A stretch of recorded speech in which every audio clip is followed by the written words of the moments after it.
We are currently coming towards the tail end of the Premier League season. Teams are feeling the pressure of battling relegation by trying to scratch their way out of the bottom three like a cat trying to escape out of the bath.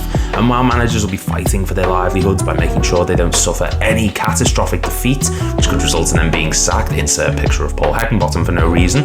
And while this year there are several teams fighting to stay out of the drop zone, there have been teams in the past who have simply submitted and accepted their fate.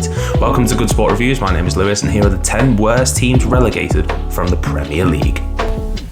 Number 10, QPR 2012-2013. A stark reminder that money cannot solve every problem under the sun, unless your neighbour's Pep Guardiola or Vince McMahon. Back in the summer of 2012, QPR went on a massive spending spree in a bid to bolster their survival hopes and maintain a spot in the Premier League by bringing in air quotes talent like Jose Bosingwa, Robert Green, Ryan Nelson. And while players like Champions League winning Julio Cesar and Manchester United cult hero Park Ji-sung were brought in to bring a bit of stability and experience to the squad, it simply was not enough to keep the London side in the top division, and they were relegated with a flimsy 25 points. Number 9, Wolverhampton Wanderers 2011-2012. This is just a prime example of things going very wrong very quickly. Mick McCarthy, the man who once impregnated the camera just by looking at it, had Wolves in the Premier League by the skin of their pointy teeth, surviving by 1 point the year before. And this season started quite well actually, with the side picking up their first 2 games, getting wins, beating cute Blackburn Rovers and Fulham, scoring 2 goals in each. But then, just like a drunk game of Kaplunk, it all came tumbling down. The side didn't pick up another win until the 6th of November, and Mick McCarthy was sacked after 6 years at the helm, following a 5-1 loss to West Bromwich Albion.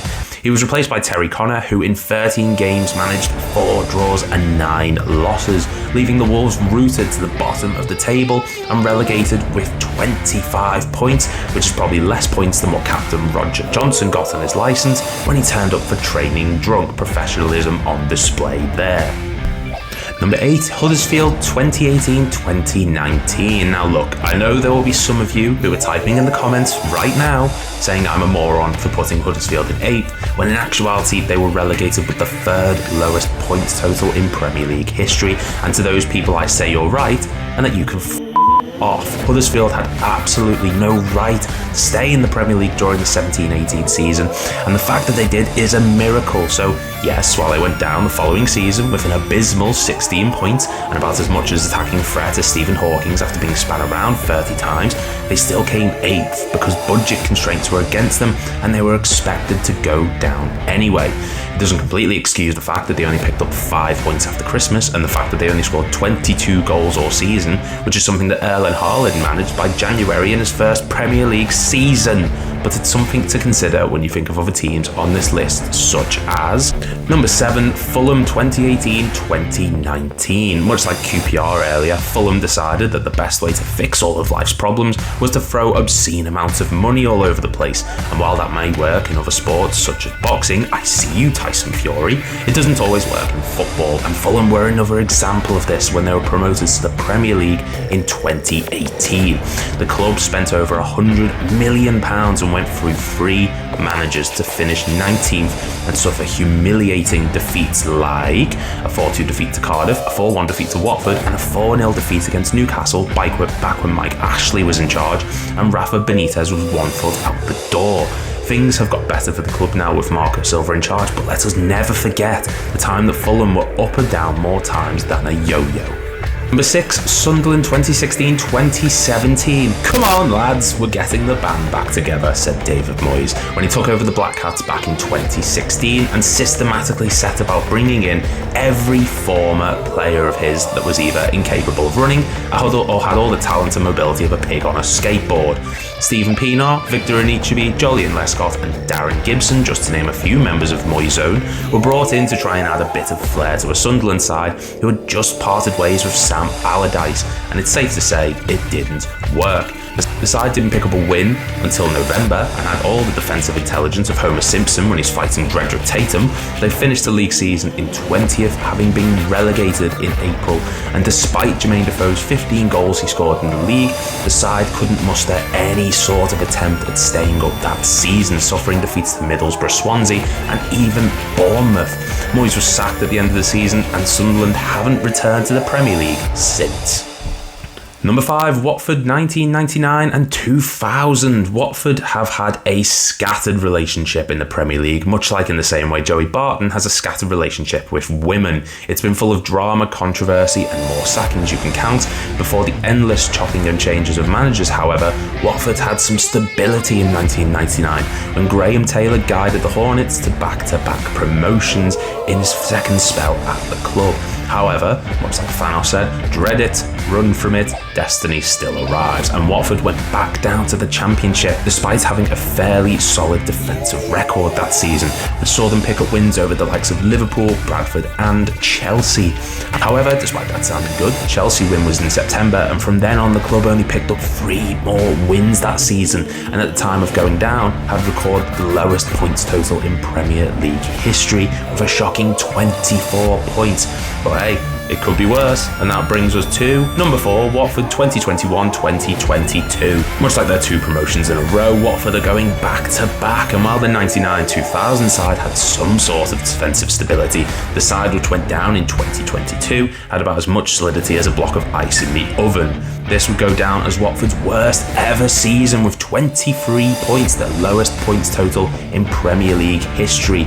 77 goals conceded and 3 managers through the door, each more inspiring than the next. They started off with Zisco, who was sacked with the club in 15th place. Not great, but not awful. He was replaced by Claudio Ranieri, who at this point was onto his 22nd job in management, and as proven by his time at the Fulham, was not quite Premier League standard anymore.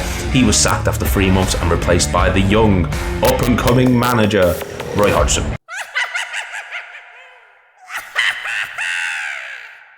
who couldn't save this mess of a season for the club and was the final nail in the coffin before the side were relegated, despite having talented players in their side such as Ismail Assar, João Pedro and Joshua King. Number 3, Aston Villa 2015-2016. What a mess of a season for Aston Villa, who at this point have been battling relegation time and time again, having not finished higher than 15th since the 2010-2011 season. The club went into this campaign like they were the Black Knight from Holy Grail, having lost Christian Benteke to Liverpool and Fabian Delph to Man City in the summer. The side started off with Tim Sherwood as manager following his great escape the season before, and it didn't work out with the world's worst Carl Froch impersonator sacked in October. He was replaced by Remy Gard, who couldn't organise a piss up in Newcastle. The side played some of the worst football the league has ever seen and went on an 11-game losing streak, including a 6-0 defeat to Liverpool, a 2-1 defeat to Stoke and a 3-2 defeat to Watford. One of those results makes me very happy indeed. The side were littered with dead wood, and for every Jack Grealish and Rudy Gested in the ranks, there was an Ali Sissoko and Jolien Lescott just creeping in the back, waiting for their moment to show off their defensive instability. Number 2, Sunderland 2005-2006. Look, right, I think we all know who's going to be number 1. You know who it's going to be, and while that side deserves to be there is a strong chance and a strong case for this Sunderland side to be there also. This was an awful campaign, who just 1 year prior had won the Championship, having scored 76 goals. And oh look, it's Mick McCarthy again. Hello Mick, please stop appearing on my list video now. This team lost their first 5 Premier League matches that season and finished 20th with a massive 15-point gap between 19th place West Brom, having won just 3 games all season. The fans rightfully have deemed this side the worst Premier League team in their history, and it's gone down in infamy as one of the worst individual seasons of English football ever. One of, but not the most. That honour goes to number 1, Derby County 2007-2008. You know the film Rocky, where he goes straight to the world champion in his first fight, wins it, gets the love of his life, it's all happy and mesmerising. Well, I want you to picture that film. Picture Rocky. But imagine if Rocky gets to fight the world champion and gets absolutely Derby Countied. Yes, the season was so bad it's now a term I am using. The side ran before they could walk, reaching the Premier League, and went on to the following campaign to pick up just 1 win, a 1-0 win over Newcastle, and after the 3rd week of fixtures never got higher than 19th place. Only 20 goals scored, and the side with star talents such as Robbie Savage, Lee Holmes, Giles Barnes were sent flying back down to the Championship with a mere 11 points for their troubles. To put that into perspective, Everton this season lost 10 points due to rule breaches and got them back after 4 games. Derby County didn't pick up 10 points until their 28th game. They haven't been back up to the Premier League since, probably because they don't want to face the prospect of being derbied again.